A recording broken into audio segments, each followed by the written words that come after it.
Danes v Mariboru ni bilo gostilne, ki ne bi svojim gostom omogočala ogleda nogometne tekme svetovnega prvenstva, na kateri se je slovenska reprezentanca pomerila z ZDA. Že dobrih 10 minut po začetnem žvižgu se je mreža Američanov prvič zatresla.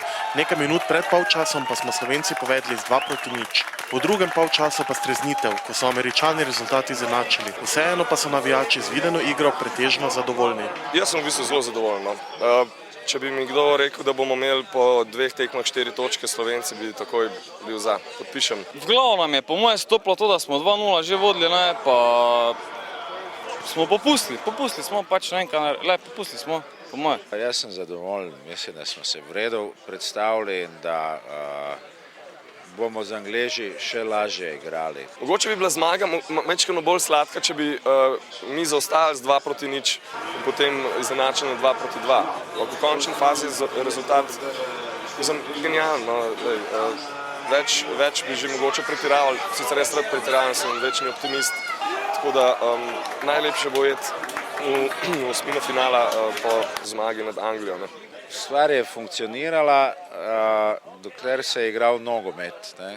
Ko se je pa začela rokoborba, potem so pa pač Amerikanci prišli do svoje igre na rekovajih in pač potem izenačili.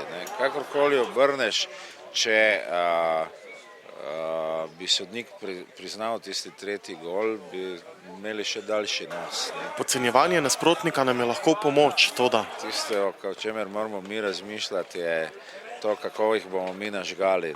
Glede na to, da se danes odvija še koncert Piše se leto, nas je zanimalo, ali je navijanje pred takšnim koncertom enako sproščeno kot sicer. Navijanje ni nikdar sproščeno. Navijaš ali pa ne navijaš, ni vmesne zadeve.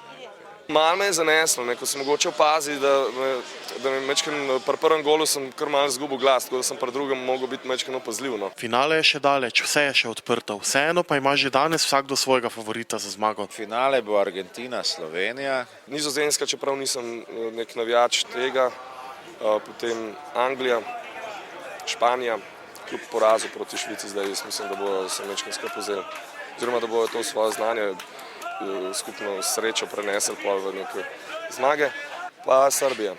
Slovenija je absolutno zmeraj na prvem mestu, tako da izven konkurence, ja, seveda. Slovenci!